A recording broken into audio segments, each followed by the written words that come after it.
In this Morbid Metal video, I want to talk about my hands-on experience with the demo recently that was available during Steam Next Fest. And this ended up being such a pleasant surprise type of indie game out of nowhere, a hack and slash roguelike that gives me vibes of Devil May Cry and Bayonetta as far as being very flashy combat, but also fluid and fun, and the movement feels good. So if you're interested in learning more about this game, well, this is the video for you.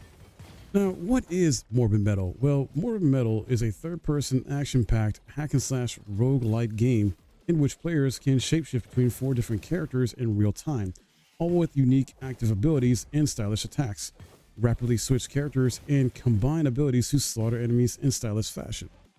Now, in the demo I played, though, there was only 2 characters available I could switch between. Those 2 being Flux and Eku. Flux is a fast-moving swordsman specialized in mid-range combat and aerial maneuvers. That's who you start off with. And then later on the demo, I was able to unlock and play as Eku, a powerful close-range character who excels with an axe. Now, starting things off with the demo with the experience, it was a tutorial. Typically, you don't see this too much, I feel like, in some of these type of games. But this is actually a well-done tutorial. It goes over like the movement. There's like advanced movement technique.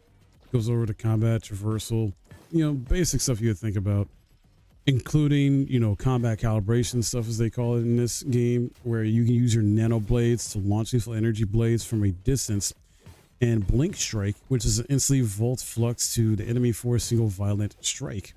So right off the bat, you already got a few abilities that are really cool, or skills you can use that help you be flashy, dish out a lot of damage, and just overall just fun to do. And there are these green items you can pick up in the world here that will heal you. So you don't have to worry about too much of that. They do pop up and show up when you're doing a run. Something I really enjoyed with this game is the ability to use a perfect dodge and then attacking right after it to execute a counter to inflict massive damage on enemies. I love when games implement something like this, as it's so satisfying to pull off. And it doesn't always have to be a perfect dodge. It can be a perfect parry, perfect guard, whatever you want to call it. It is so freaking cool. In this game, the perfect dodge, outstanding. It makes you feel so badass. Then you get a special skill you can use, right? You charge it up by performing combos, and using it consumes 1 charge. Now, I was able to do this by pressing RB. So from PlayStation, it'll be R1. And it is very sick. Flashy as you can expect. So after the tutorial part's complete, I start my actual first run here and go into it and have a blast and just start utilizing what I learned from the tutorial. There are some variety of enemies here, grounded enemies, as well as like aerial, at least 1 aerial. And then you get different routines, as they call it in this game, to choose from. These are similar to, boons from Hades and other roguelike stuff like that. So for example, starting off, I got Life Siphon, Death Pulse, and Destructive Orbs to choose from. Now, I love life stealing games, so on my first one here, I went with Life Siphon. Any game that allows me to life steal from enemies or bosses, I'm usually taking it. And as you can see here, man, the flow of movement and combat is just so fluid. It feels good. The controls and inputs felt so freaking good playing this. I almost can't believe how polished this was. And this is from an indie dev, and I think a solo dev at that. The next set here I got of options when it comes to routines is like Damage Orb, Sharpened Edge, or Charged Up. I chose to go with Sharpened Edge as I wanted to boost the damage of Flux's nanoblades, taking it from 20 to 70. This game is very linear. There's not much in exploration you can do with it being that way, which is fine. I want to say 3 to 5 minutes into my run is when I got the second character unlocked, Echo, and I got to try him out.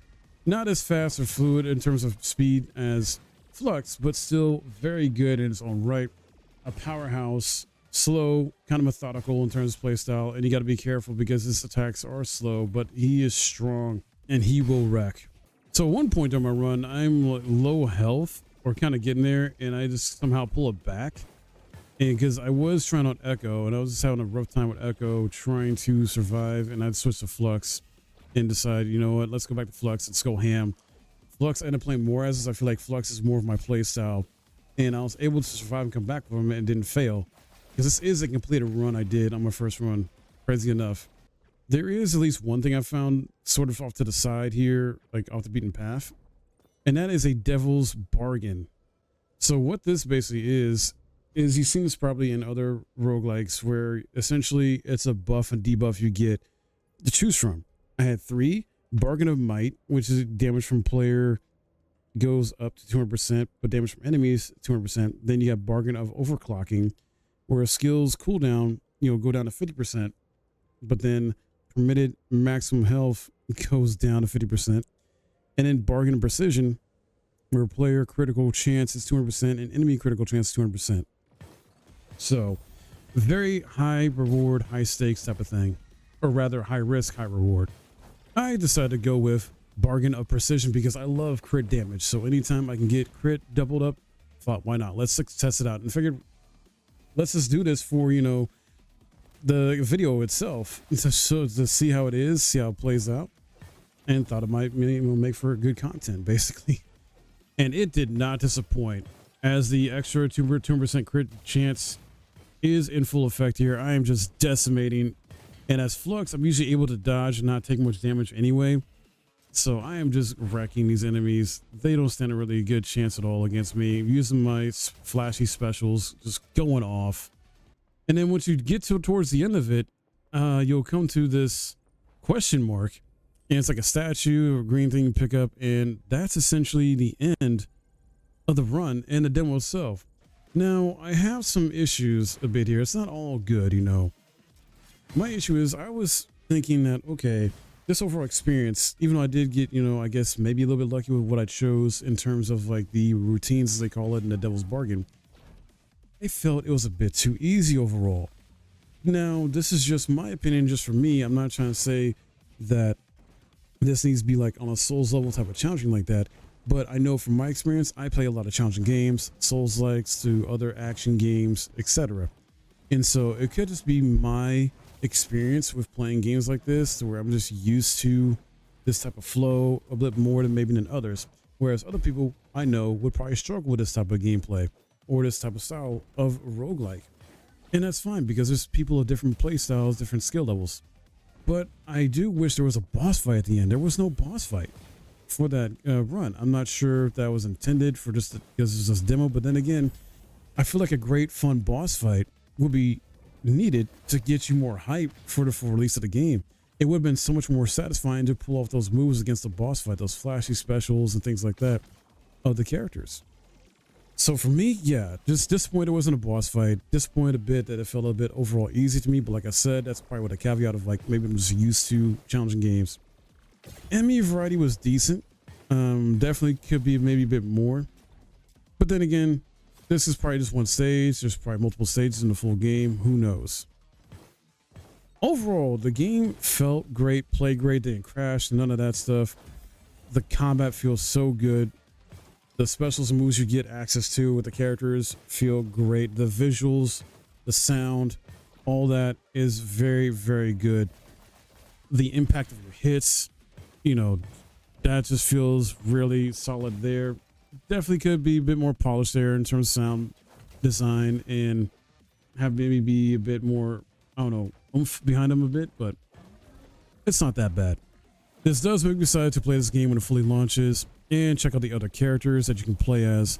So hats off to the dev for being able to get this out during Steam Next Fest. This is a lot of fun to play. And this is coming from Felix Shade, the developer of the game. And as of right now, it's going to be launching on PC. I believe it's going to be launching early access. It won't be a full launch.